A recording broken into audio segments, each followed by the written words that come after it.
کچھ لوگ قرآن مقدس پڑھتے وقت کچھ ایسی غلطیاں کرتے ہیں جس کی وجہ سے ان کے ثواب کے بجائے ان پر عذاب پڑتا ہے، اور یہ بہت چھوٹی چھوٹی غلطیاں ہیں جن کو آج ہم سوچتے بھی نہیں ہیں کہ یہ ہم سے غلطیاں ہو رہی ہیں۔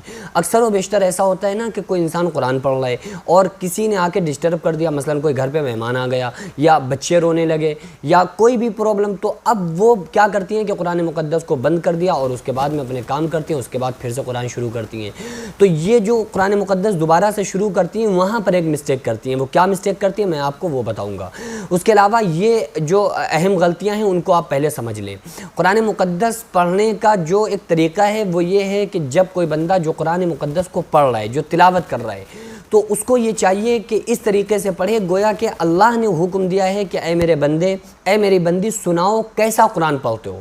تو آپ یہ خیال کر کے دیکھیں نا کہ جب اگر اللہ اس بات کا حکم دے اور کہے کہ سناؤ کیسا پڑھتے ہو، تو بندہ کتنی اچھی طریقے سے قرآن کی تلاوت کرے گا، کتنا زیادہ خشوع اور خضوع کے ساتھ قرآن کو پڑھے گا۔ تو آداب میں سے، قرآن پڑھنے کے آداب میں سے یہ ہے کہ جب کوئی بندہ یا بندی قرآن پڑھے تو یہ خیال کرے کہ اللہ نے حکم دیا ہے کہ سناؤ کیسا پڑھتے ہو۔ تو اور اگر کوئی بندہ سن رہا ہے تو پھر اس کو چاہیے کہ یہ خیال کرے کہ یہ احکم الحاکمین، اللہ رب العالمین کا کلام پڑھا جا رہا ہے، تو اس لیے اس کو بہت ہی زیادہ خشوع اور خضوع کے ساتھ پڑھنا چاہیے۔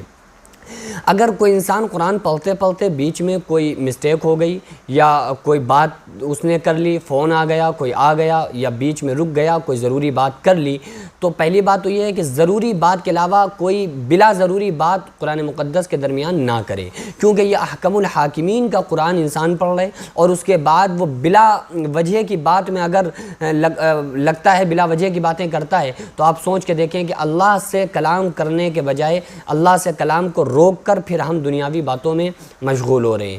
حضرت مولا کائنات فرماتے ہیں کہ جب میرا جی چاہتا ہے کہ میں اپنے اللہ سے باتیں کروں تو میں نماز پڑھتا ہوں، اور جب میرا جی چاہتا ہے کہ میرا اللہ مجھ سے باتیں کرے تو پھر میں قرآن پڑھتا ہوں۔ تو اس طرح سے قرآن مقدس کی تلاوت کرنا چاہیے۔ ہاں، اگر کوئی انسان ضرورت کے تحت انسان نے بات کر لی مجبوری میں، تو اس کو جب قرآن کو دوبارہ سے شروع کریں تو اس کا طریقہ یہ ہے کہ پھر ہم کو صرف اعوذ باللہ من الشیطان الرجیم پڑھنا ہے۔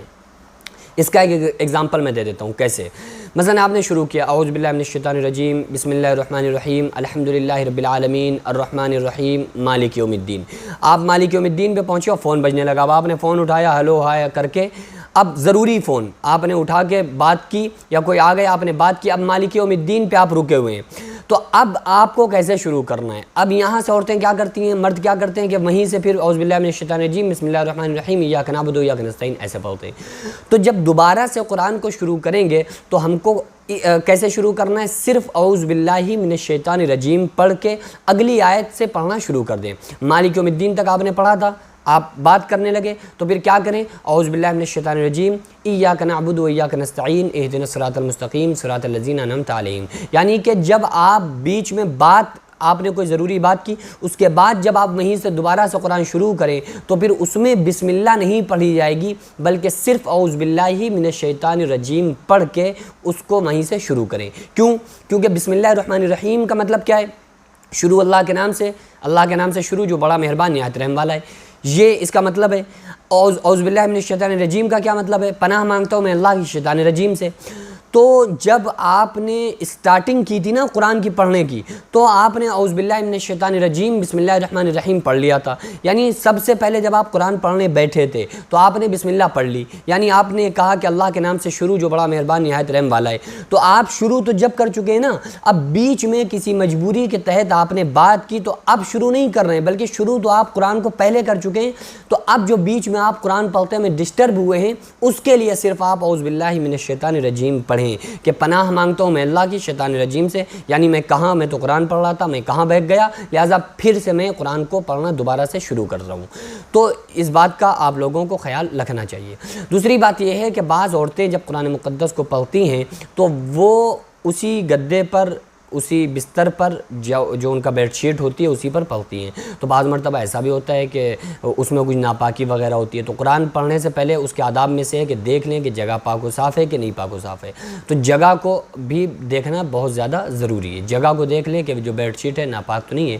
بہرحال اگر وہ بیڈ شیٹ ناپاک ہے تو جس گدے پر ہم بستری کی جاتی ہے، جس بیڈ پر ہم بستری میاں بیوی کرتے ہیں، اسی بیڈ پر بیٹھ کر قرآن مقدس کی تلاوت کر سکتے ہیں۔ اس کے علاوہ یہ ہے کہ 12 بجے کی ٹائمنگ میں قرآن مقدس کی تلاوت نہ کریں، کیونکہ وہ سورج بالکل مکروہ اوقات ہے نا، یہ 3 اوقات، جب سورج نکل رہا ہو، سورج بالکل سر پہ ہو، سورج غروب ہو رہا ہو، تو ان 3 اوقات میں بچ جائیں۔ اچھا، رات میں 12 بجے تلاوت کرنے میں کوئی پرابلم نہیں ہے، شب قدر شب برات آتی ہے تو عورتیں مرد قرآن کی تلاوت کر رہے ہوتے ہیں، 12 بجتا ہے اسٹاپ کر دیتے ہیں کہ بھائی اسٹاپ، کیونکہ اب قرآن مقدس کی تلاوت نہیں کر سکتے کیونکہ 12 بج رہا ہے، جلال کا ٹائم ہے۔ اچھی طرح سے سمجھ لیں کہ جو زوال کا ٹائم ہوتا ہے نا، یہ جو جلال لوگ بولتے ہیں اس کو کہتے ہیں زوال، تو یہ زوال کا مطلب یہ سورج جب سر پہ ہوتا ہے بالکل وہ ہوتا ہے اصل ٹائمنگ، جس کو لوگ جلال کا وقت بولتے ہیں، وہ دن میں ہوتا ہے، اور رات میں چونکہ سورج ہی نہیں ہوتا ہے تو زوال اور اس میں جلال ہوگا کیا، تو اس لیے رات میں کوئی بھی جلال کا ٹائم نہیں ہوتا ہے۔ آپ جسٹ 12 بجے رات میں قرآن بھی پڑھ سکتے ہیں، تلاوت بھی کر سکتے ہیں، رات میں کوئی مکروہ اوقات نہیں ہوتے ہیں۔ تو یہ قرآن مقدس کے کچھ آداب جو میں نے آپ لوگوں کو بتائے، آپ لوگوں سے گزارش ہے کہ یہ آداب لوگوں کو بتائیں، خود سیکھیں، لوگوں کو سکھائیں، کیونکہ قرآن مقدس کو صرف پڑھ لینا ہی کافی نہیں ہے، بلکہ ہمارے اس پڑھنے کو اللہ تبارک و تعالیٰ قبول کر لے، یہ اہم ہے۔ آقا علیہ الصلوۃ والسلام نے فرمایا کہ جس طریقے سے لوہے میں زنگ لگ جاتا ہے اسی طریقے سے دلوں میں بھی زنگ لگ جاتا ہے۔ تو صحابہ نے کہا کہ یا رسول اللہ صلی اللہ علیہ وسلم، ہم لوہے کا زنگ تو ریگ مال سے صاف کرتے ہیں، دلوں کا زنگ ہم کس طریقے سے صاف کریں؟ تو آقا علیہ السلام نے فرمایا کہ قرآن پڑھا کرو، قرآن سے تمہارے دل کا زنگ دور ہوگا، اللہ کی محبت میں ترقی ہوتی ہے، اور اس کو بلا سمجھے پڑھنے پر بھی بہت بڑا فائدہ ہے۔ ایسا نہیں، دیکھو بعض لوگ یہ کہتے ہیں کہ بھئی اس کا ترجمہ نہیں پڑھو گے تو ثواب نہیں ملے گا۔ آقا علیہ السلام نے فرمایا میں یہ نہیں کہتا الف لام میم ایک حرف ہے، بلکہ الف ایک حرف ہے، لام ایک حرف ہے، میم ایک حرف ہے، اور ہر حرف پہ اللہ تعالیٰ 10 نیکیاں عطا فرماتا ہے۔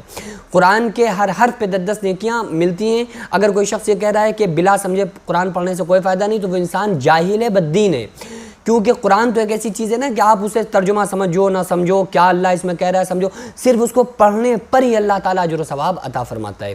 اس لیے ہم لوگ پھر پریشانیاں جو رہتی ہیں نا، بہت زیادہ گھر میں بے برکتی، لڑائی دنگے جھگڑے، اہم چیز ہے کہ ہم نماز سے دور ہیں، قرآن سے دور ہیں۔ میرے بھائی، خدا کے واسطے ہم اپنے گھروں کو قرآن کے ذریعے سے روشن کریں۔ آقا علیہ السلام نے فرمایا کہ جس طریقے سے جس گھر میں قرآن پڑھا جاتا ہے اس گھر کو رحمت کے فرشتے، آسمان کے فرشتے اس طرح سے دیکھتے ہیں جیسے زمین والے ستاروں کو دیکھتے ہیں۔ آقا علیہ السلام نے فرمایا کہ جس کے دل میں کچھ بھی قرآن نہیں، وہ گویا کہ ویران مکان کی طرح ہے۔